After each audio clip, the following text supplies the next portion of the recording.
ನಮಸ್ಕಾರ. ನಾನು ಜ್ಯೋತಿ ಪುರಾಣಿಕ್.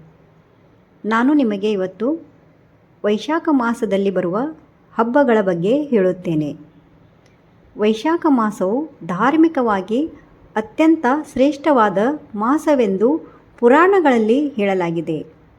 ಈ ಮಾಸದಲ್ಲಿ ದಾನ, ಜಪ, ತಪ ಮತ್ತು ಸ್ನಾನ ಇವು ಎಲ್ಲ ಮಾಡಿದರೆ ಅನಂತ ಪುಣ್ಯ ಸಿಗುತ್ತದೆ ಎಂದು ನಂಬಿಕೆ ಇದೆ.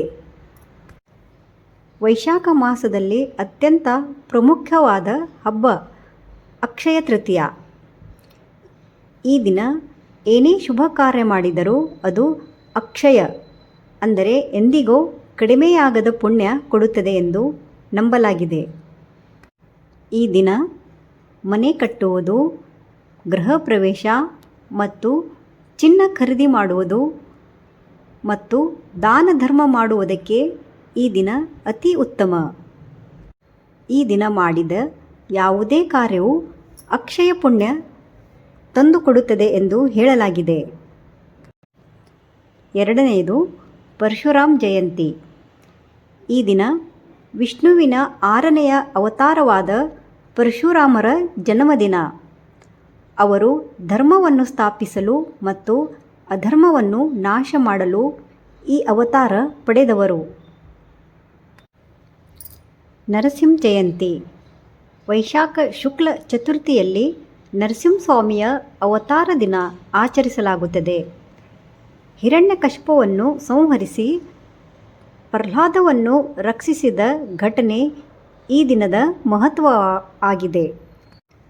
ಕಂಬವನ್ನು ಒಡೆದು ನರಸಿಂಹ ರೂಪದಿಂದ ಬಂದು ಹಿರಣ್ಯಕಶಿಪುವನ್ನು ಸಂಹಾರ ಮಾಡಿದ ದಿನವಾಗಿದೆ. ಭಕ್ತ ಪ್ರಹ್ಲಾದನ ಭಕ್ತಿಗೆ ಮೆಚ್ಚಿ ಅವನ ಕಷ್ಟ ದೂರು ಮಾಡಿದ್ದ. ಈ ನರಸಿಂಹ ಜಯಂತಿ ದೇವಾಲಯಗಳಲ್ಲಿ ಮತ್ತು ಮನೆಗಳಲ್ಲಿ ಕೂಡ ಮಾಡಲಾಗುತ್ತದೆ. ಅನೇಕರ ಮನೆಗಳಲ್ಲಿ ನರಸಿಂಹದೇವರು ಕುಲದೇವತೆಯಾಗಿದ್ದಾರೆ. ಅಂತಹವರು ನರಸಿಂಹ ಜಯಂತಿಯನ್ನು ಹಬ್ಬದ ಹಾಗೆ ಆಚರಿಸುತ್ತಾರೆ. ಬುದ್ಧ ಪೂರ್ಣಿಮೆ. ಗೌತಮ ಬುದ್ಧರ ಜನ್ಮದಿನ. ಈ ದಿನವನ್ನು ಶಾಂತಿ, ಧ್ಯಾನ ಮತ್ತು ಸತ್ಯದ ಸಂದೇಶಕ್ಕಾಗಿ ಆಚರಿಸಲಾಗುತ್ತದೆ. ಗಂಗಾ ಸಪ್ತಮಿ. ಈ ದಿನ ಗಂಗಾದೇವಿಯು ಭೂಲೋಕಕ್ಕೆ ಬಂದ ದಿನ ಎಂದು ಹೇಳಲಾಗಿದೆ. ಗಂಗಾ ಸ್ನಾನ ಮತ್ತು ಪೂಜೆ ಮಾಡುವುದರಿಂದ ಪಾಪಗಳು ನಾಶವಾಗುತ್ತದೆ. ಮೋಹಿನಿ ಏಕಾದಶಿ. ಈ ಏಕಾದಶಿಯನ್ನು ವಿಷ್ಣು ಮೋಹಿನಿ ಅವತಾರಕ್ಕೆ ಸಂಬಂಧಿಸಿದೆ. ಈ ದಿನ ಉಪವಾಸ ಪೂಜೆ ಮಾಡುವುದರಿಂದ ಪಾಪ ವಿಮೋಚನೆ ಆಗುತ್ತದೆ. ವೈಶಾಖ ಅಮಾವಾಸ್ಯೆ. ಈ ದಿನ ಪಿತೃಗಳಿಗೆ ತರ್ಪಣ ಮಾಡುವುದು ಬಹಳ ಮುಖ್ಯ. ದಾನ, ಧರ್ಮ ಮತ್ತು ಪೂಜೆ ಮಾಡುವುದರಿಂದ ಪಿತೃಗಳು ಆಶೀರ್ವಾದ ದೊರೆಯುತ್ತದೆ. ಸೀತಾ ಜಯಂತಿ. ಸೀತಾದೇವಿಯ ಜನ್ಮದಿನವನ್ನು ಈ ಮಾಸದಲ್ಲಿ ಆಚರಿಸಲಾಗುತ್ತದೆ. ಸೀತಾದೇವಿ ಧೈರ್ಯ ಮತ್ತು ಪವಿತ್ರತೆ ಮತ್ತು ಪತ್ನಿ ಧರ್ಮದ ಪ್ರತೀಕ.